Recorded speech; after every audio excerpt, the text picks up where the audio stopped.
Hey, do you want to come over and make a pot of tea, bring your favorite crystals? We could talk about our birth charts, spirits, the latest house spells we've been doing. Welcome to the neighborhood. I'm that witch next door.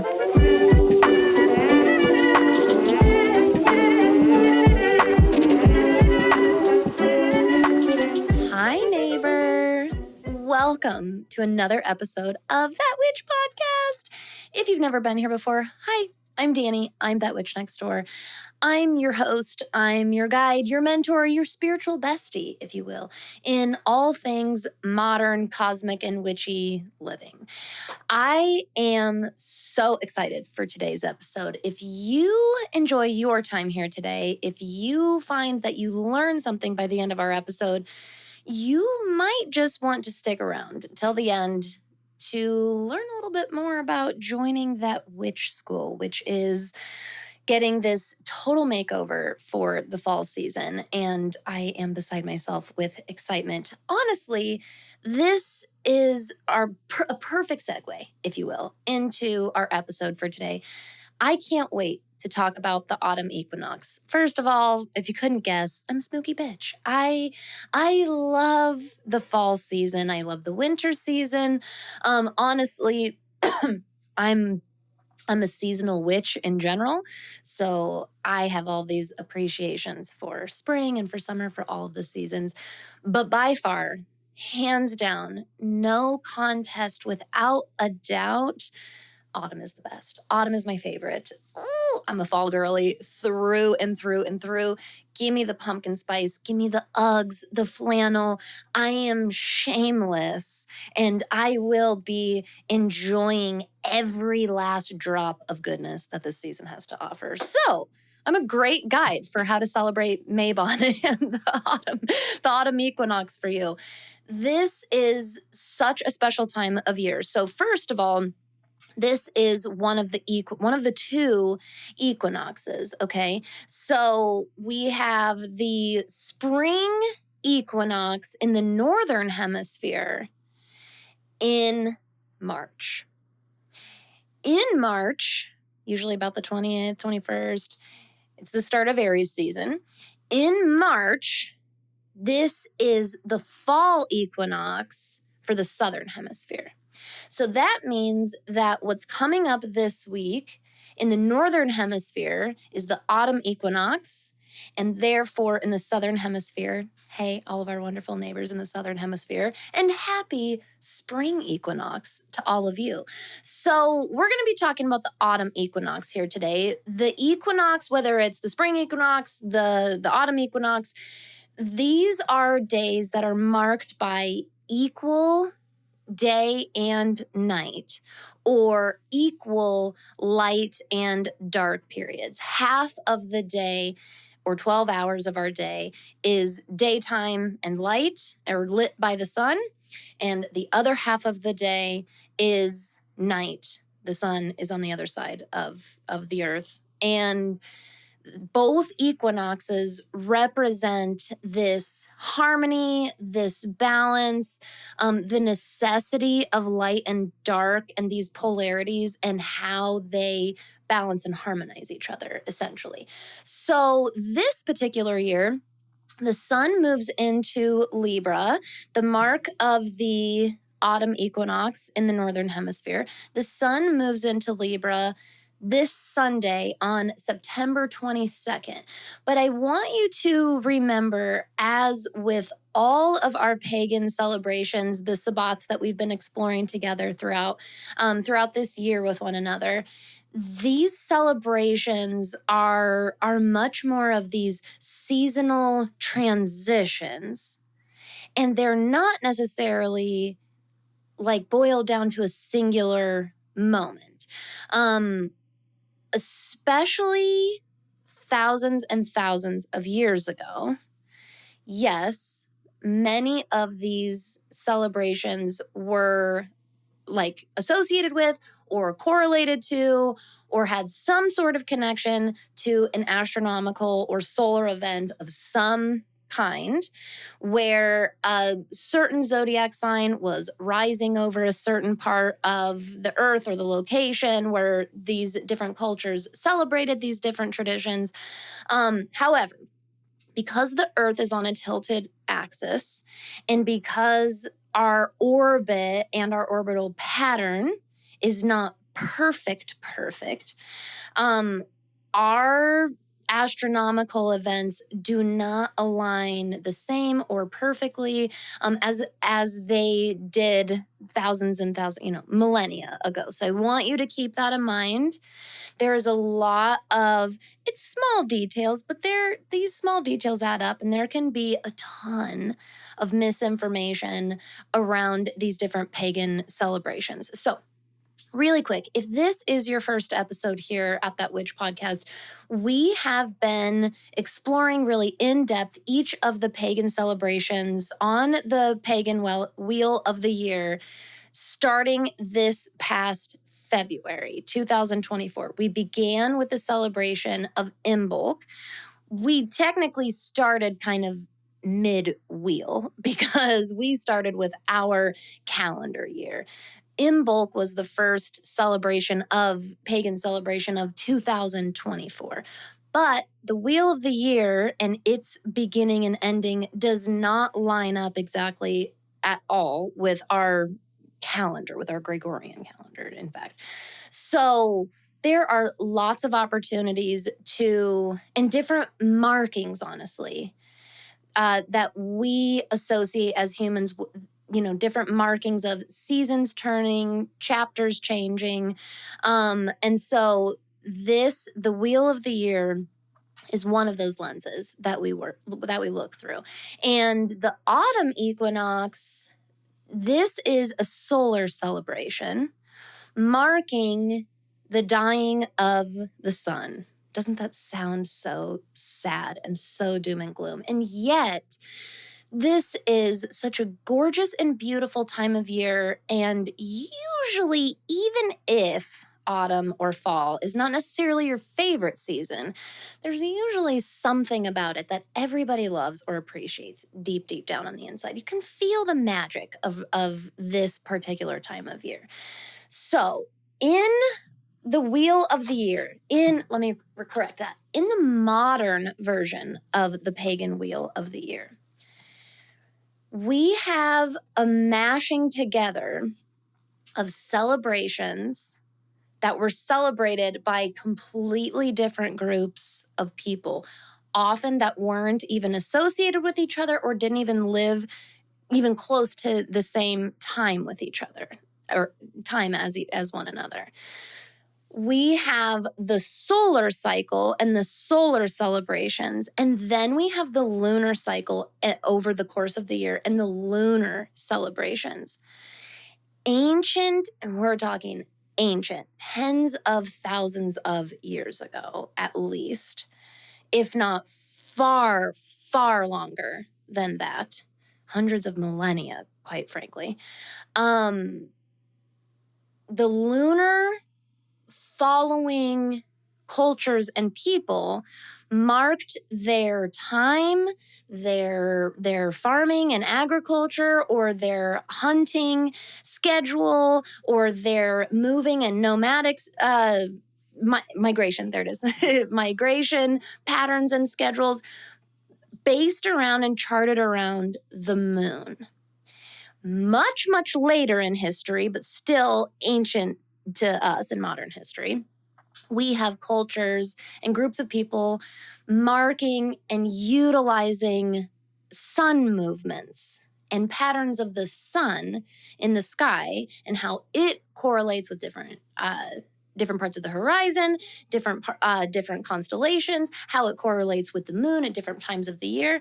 These were solar following cultures, okay? So the reason why this is important is because there is a humongous misconception out there, and don't feel bad if this is you, because this was me as a beginner, because there's so many different sources out there that make it sound this way, that make it sound like the wheel of the year, the modern pagan wheel of the year, is this year-long wheel of celebrations that our ancient ancestors followed. And doesn't that make it sound like they follow it the same way that we do, where first we have Imbolc, then we have Ostara, then we have Letha, where the truth is these are actually totally separate wheels of celebrations. One collection of them based on lunar cycles, one collection of them based on solar cycles. And in modern times, we have meshed these together. Some folks don't resonate with that, and so they don't practice or follow the pagan wheel of the year. Totally fine, respect you, love you, teach their own. That's the beauty of witchcraft.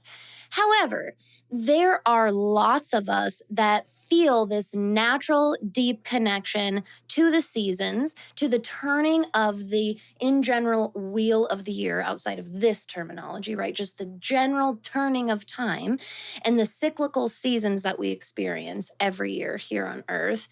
And these can be wonderful opportunities for doing that in your spiritual practice. So I want you to know that there's a way to be informed and accurate and still participate if this resonates with you, if you enjoy these celebrations, okay? I always like to give some sort of caveat like that in these Wheel of the Year episodes, just so that we're clear, so that we're transparent, so that we're not walking around accidentally spewing total misinformation, which again happens all the time in magic and witchcraft education and pagan education. So, first of all, the equinox, both of the equinoxes are part of the solar cycle. So, in one of my favorite reference books, it's not perfect through and through, but overall has really good, really solid, helpful information. I've used it several times on our Wheel of the Year episodes here on That Witch podcast, is The Magical Year by Diana Ferguson. In this book, mic bump. In this, we have a really, really helpful diagram that shows which of the Wheel of the Year celebrations are associated with the solar cycle and which are associated with the lunar cycle. So the lunar cycle celebrations are represented by these different celebrations associated with different lunar phases, okay? So the beginning at the dark moon, or the new year for the lunar celebrations, not necessarily the exact lunar year, because I'm not talking about lunar new year. Don't you see all these different practices and traditions, how they all come together and can start muddying themselves up in your practice if you're not, kind of watching. So, associated with new moon, new year energy is the first of the lunar cycle celebrations, which is Samhain or Halloween, okay? Then the waxing moon celebration is associated with Imbolc in February. Then the full moon associated celebration is Beltane in May. And finally, the waning moon celebration in this lunar cycle is Lunaza, all right, which was midsummer's celebration.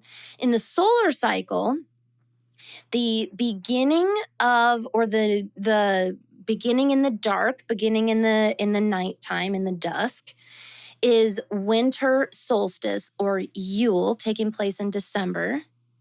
Then we move into sunrise at the spring equinox in March.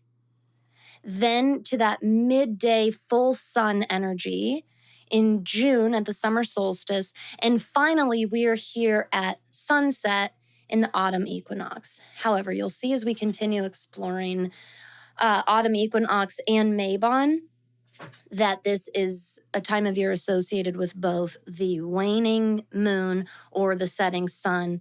There are so many correlations between the energy of those two events. Okay, so it's really about what feels good for you. Whether you're in a lunar space right now or always, or you're in a solar space right now or always, and you want to look at this as the sun setting time of year or the waning moon time of the year, all right? Now, Mabon, or the Autumn Equinox, is one of the 3 harvest festivals at the end of our year, at the end of our season. So the first harvest celebration is in August at Midsummer Lunaza. Now, here on That Witch podcast, we did miss the Lunaza episode, and I apologize for that. It was not happening this summer. So in very brief terms, Lunaza is the very first big, bountiful harvest of the summer. We are getting some early harvest from our crops in summer solstice time, but for the most part, the first real bounty of harvest is marked and was marked in ancient history by that midsummer, that beginning of August time, okay? And this is Lunaza.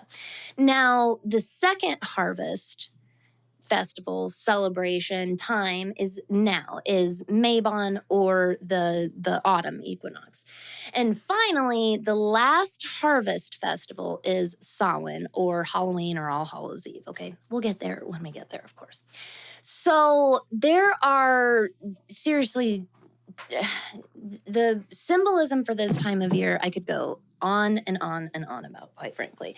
But I want to read for you the way that it's introduced in one of my favorite books for studying the Wheel of the Year and practicing these different celebrations in your craft, is The Hearth Witch's Year by Anna Franklin here. And I have everything linked in the show notes below, so don't you worry about that, my friend. So in here, the way that Anna Franklin writes it, I really love how this ties in and connects all of the different cultures throughout time and history for this time of year. So she says, for the Anglo-Saxons, this was Hayfest Monath, harvest month. In Gaelic, An Sultine, the month of plenty. In Welsh, this was Maidi, the month of reaping. In the modern calendar, September is usually considered to be the first month of autumn, a word that comes from the Latin autumnus, which signified the passing of the year. In Germanic countries, the season was usually referred to by the term harvest, and in America, it is often called fall, probably referring to the falling of the leaves at this time of year. Let's see here. Or it could be a contraction of the Middle English expression, fall of the year. The message, regardless, is clear. The agricultural work of the year and the harvest is almost completed. The days are getting shorter and the weather is getting colder. The year is in decline. So this is just a really beautifully written way to say that there's all these different terms, all these different ways to refer to this time of year, and yet culture after culture, you see these connections. Overall, we are starting to say goodbye to the abundance that the summer and fall season bring. Really, that spring through the beginning of fall brings us. We are saying our thanks for this time of year. We are reaping what we've sowed. We are getting rewarded from all of our hard work over these last several months. And we are preparing to go into and enter winter.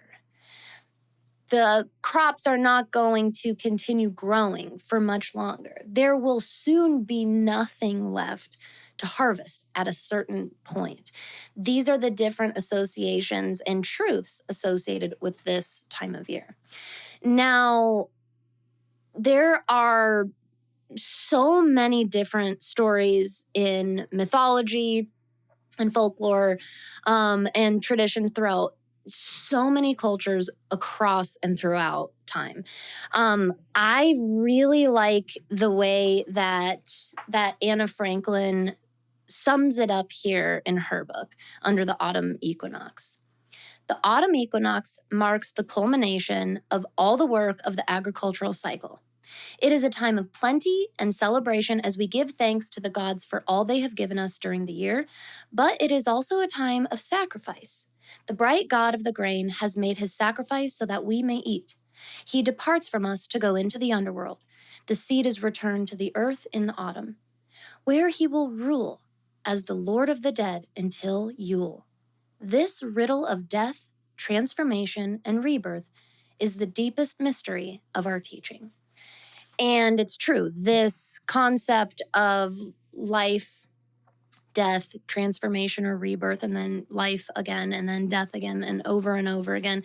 This is marked and symbolized by so many different stories and traditions throughout literally every single culture throughout history. Because no matter where you live on this earth, no matter where you come from, no matter whom you came from, the ecosystem and the geography of where you live has its own version of life, death, rebirth.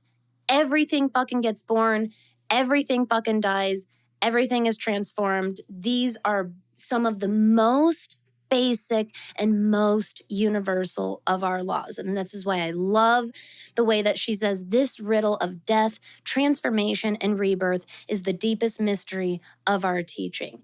And autumn is a big, big time of reflection because as we are harvesting, if you will, as we're reaping a lot of these rewards of our hard work, we're taking stock, we're taking count, we're taking inventory. This is a beautiful time for very, very intentional gratitude and looking at what you have, especially tangibly, and how what you have makes you feel. This big, massive reflection time really sets us up and is this symbolic way of preparing our stores, if you will, for the winter season, for the dark season coming ahead.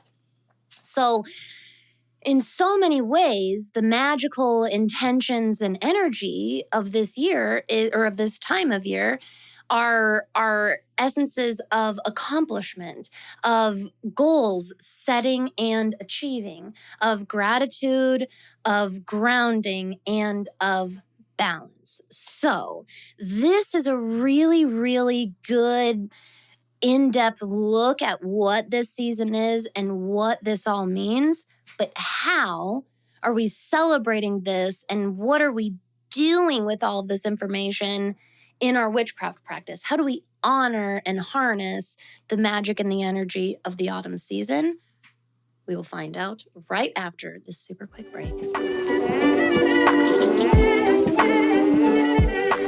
Okay, so we've learned a lot about what autumn feels like, what it means, where this celebration comes from in a lot of ways. But as modern witches and magical practitioners, what do we actually do with this? How do we honor this? What do we do, Danny? Here's what we do. We take a big, deep breath. That little stumble over my words like that and taking a nice deep breath and transitioning into our next portion of the episode is honestly a very beautiful micro example of what's happening this time of year. So think about what this means for you. Look at what the summer season means for you, what that looks like in your life, in your schedule, where you have to go, what you have to do, the people you're around, based on that time of year and based on what's going on, but also what it physically looks like in the place where you live geographically as well. This is the first step to really connecting with the magic of a season in the most meaningful way possible for you personally in your unique craft. So first, take a look at what this looks like for you. Just like I said in this little micro example, very often summer represents this really busy, really high energy time. I've even noticed on a lot of like parenting or mom pages on social media that there was a lot of content that went out as like comfort messages to moms and other parents who might be feeling guilt or judging themselves for not like living up to the hype of summer, for feeling like, did I do enough? Did we, did we take advantage of the time that we were given in this energy and the beautiful weather? And did we do as much as we could? This is something that I personally experienced big time. And it was such a good reminder that we all really experience that. And that, again, that is the energy of summer. We know that these long stretches of days with gorgeous weather most of the time, we feel that call and that pull to take as much advantage of it as we possibly can and to do with it as much as we possibly can. And so we get into this turning of the autumn season, and we see a couple of different ways to enter it. Sometimes we fall crashing and burning into the autumn season. Sometimes we are able to really pause and take that big, deep breath, that metaphorical deep breath, and then move into the fall season. And for others of us, this is just more natural in general. Might just naturally feel easier to transition into this. So no matter where you are in the spectrum, don't judge yourself for it. There's no one right way to transition into the season.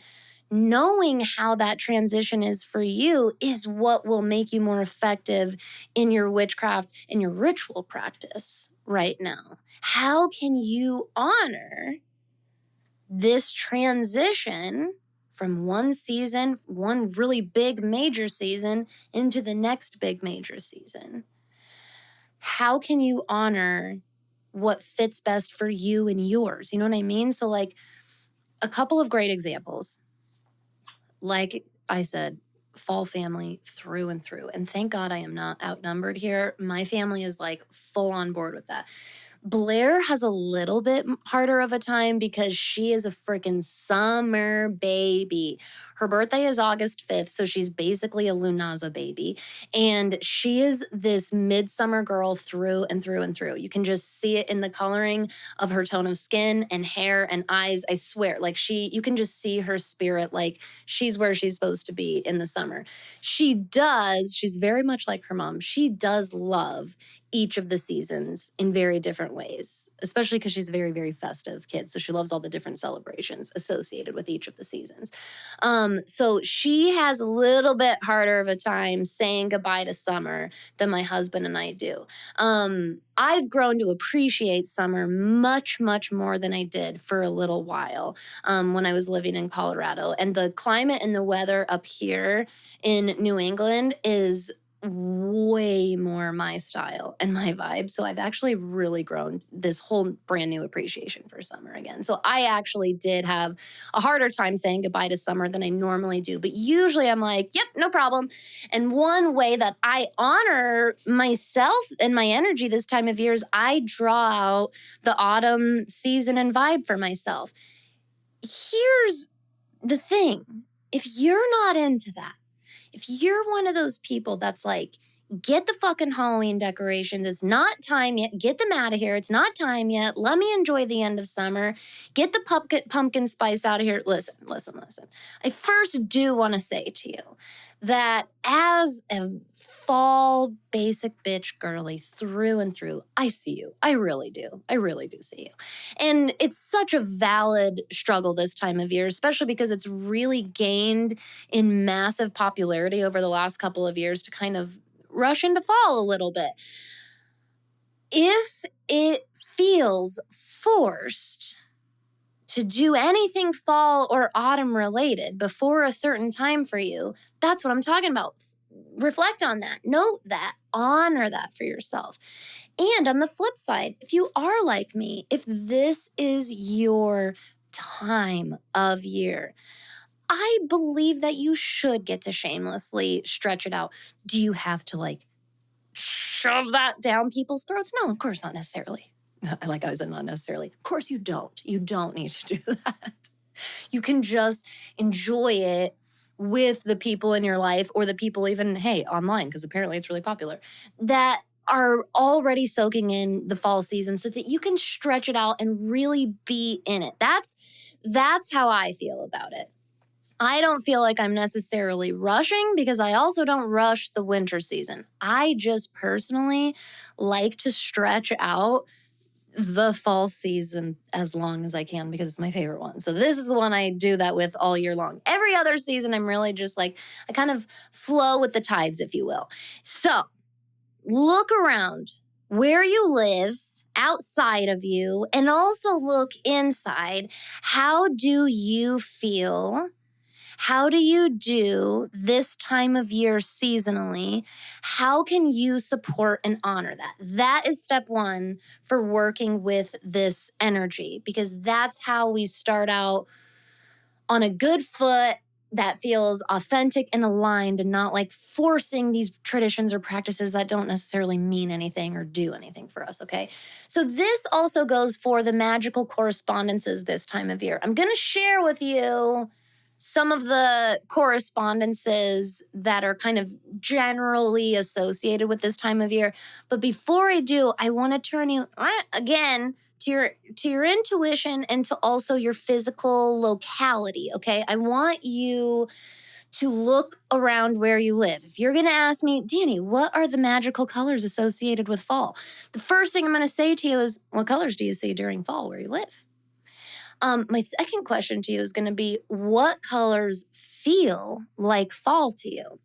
So this goes for every single seasonal celebration that we celebrate as witches or we talk about right here on this podcast with each other in the Wheel of the Year, okay? So what does fall colors look like for you on the inside in your vibes, but also on the outside, and what do you see around you that makes you think, I associate this so much with this turning of the year, with this time of the year?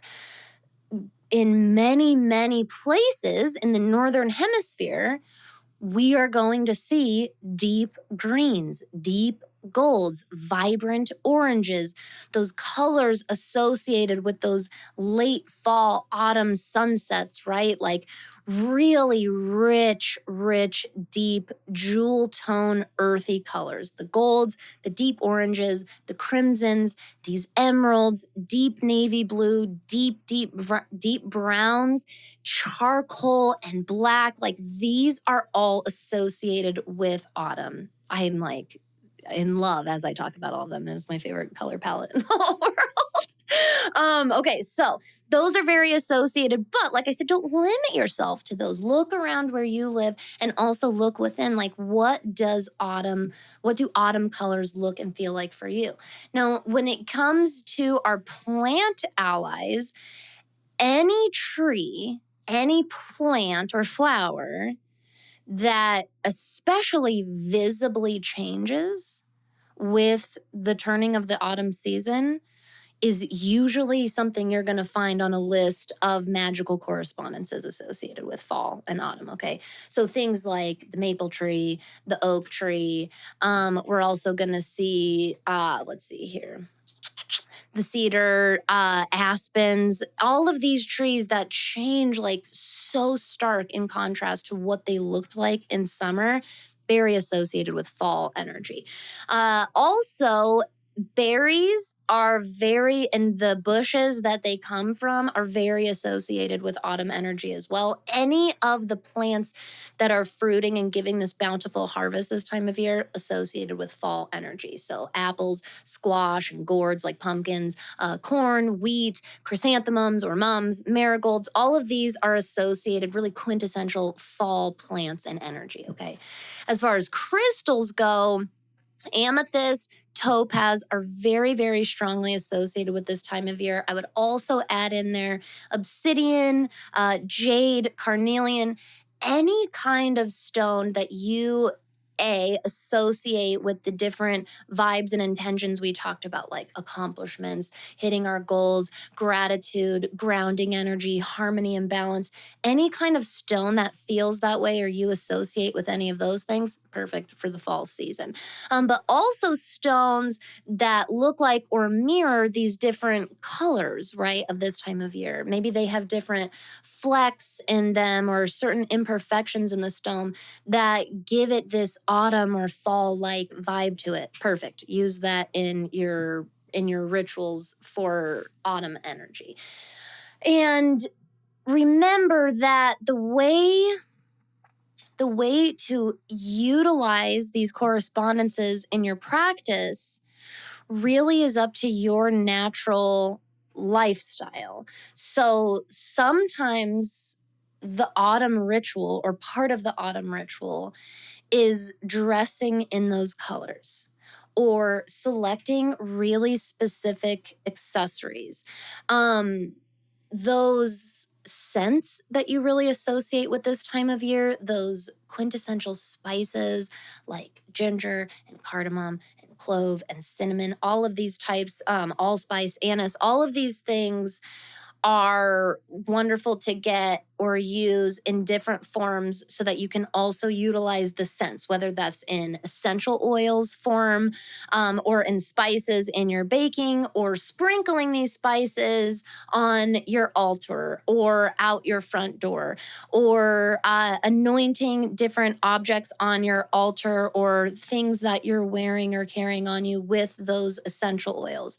You can make your own autumn anointing oil by using some kind of carrier oil, something as neutral as possible. You can use something like avocado oil. You can use olive oil. You can use jojoba oil, castor oil, grapeseed oil, almond oil, anything that is relatively neutral in scent, and then add a few drops each of any type of essential oil that you really associate with this time of year. So it can be an essential oil of one of those spices. It could be an essential oil of one of the flowers associated with fall. It could be an essential oil associated with one of the trees that we talked about, okay? And you can add essential oils directly into candles, especially candles that are burning when there's already a little bit of pool of melted wax. That's a really nice way. There are so many simple ways to just work these magical correspondences into things that you're already doing. And by the way, harvesting from your garden or just tending to plants in general, that is a beautiful ritual this time of year as we're preparing to enter into the fall and therefore the winter season eventually. Even just like really paying some gratitude and thanks to the trees that you live near or around, or if you can get away to some bit of forest or land or mountain area where you can really go pay some thanks to nature, really tap into that grounding energy, and also, really thanking these different parts of nature and our ecosystem for their unique role in the overall system. It's not something we always pause to stop and do, is like thank a tree. You know what I mean? It's like the witchiest, hippiest thing ever, but it's true. Like stop and thank a fucking tree.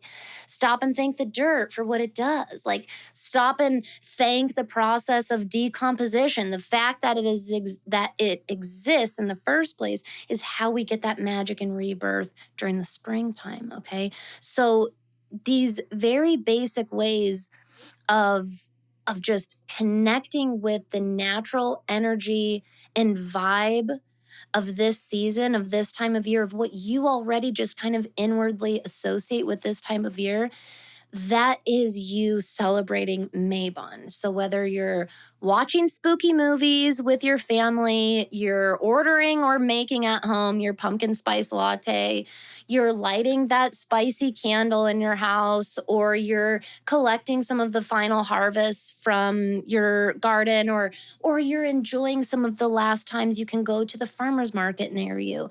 You're enjoying the last of the end of summer seasonal produce and vegetables. vegetables. All of these are beautiful ways to honor the turning of the year.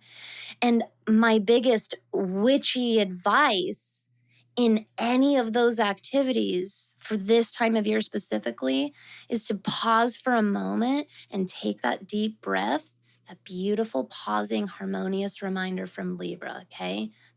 This pause, take a deep breath, and say thank you for whatever it is that you're doing, for the ability to be doing it at all, and for whomever you're doing it with.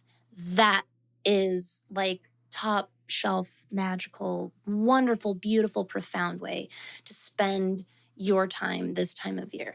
And finally, I want to remind you, so this, like I said, the sun moves into Libra, marking the beginning of the autumn equinox this Sunday on September 22nd. That technically happens on the East Coast at 8:43 a.m., okay? And this is happening during a waning moon phase because our full moon lunar eclipse, our partial eclipse in Pisces, was just earlier this week, just yesterday. And this means that the autumn equinox is taking place during this waning, right, disseminating moon phase, which is already very associated with autumn energy, which is absolutely beautiful and so significant. Remember that even when we give you these like rough dates as witches and astrologers to follow, remember the celebration itself is in the preparing and the performing and the ending of these rituals and these activities, okay? All of those are sacred parts of the celebration as a whole. And this is the same for the ancient communities from which most of or all of these celebrations are inspired by in our history. The gathering, the gathering of the materials and the supplies, the building, the necessary washing, the cooking, the setup, as well as the cleanup, the takedown, the well wishes, and the goodbyes. These have all always been part of and associated with the magic of these traditions, which is why don't pressure yourself. It's very hard not to in our modern world. Don't pressure yourself with this. Mabon is on Sunday, and on Sunday, I am shoving fall down my face, and we're doing everything fall. Like, this is a mistake that I have made time and time and time again as a cosmically living, seasonally living modern witch, where it's really hard to combat this. Yeah, but that's a date on my calendar. That's a deadline on my calendar. That's a goal on my calendar. I should be doing this on the, sure, I get that. We use the calendar as a tool, and it can help us. But remember that this is the turning of a season. The magic and the energy that you're tapping into for the celebration of Mabon and the autumn equinox is this culminating energy that builds and peaks and disseminates, just like every single festival, tradition, celebration we have talked about in the pagan wheel of the year, okay? So don't put all of this like, pressure and expectation into Sunday. And instead, take these ideas from this episode, open yourself up to how you naturally connect with and what you associate with the energy of this time of year, and move through it mindfully and intentionally.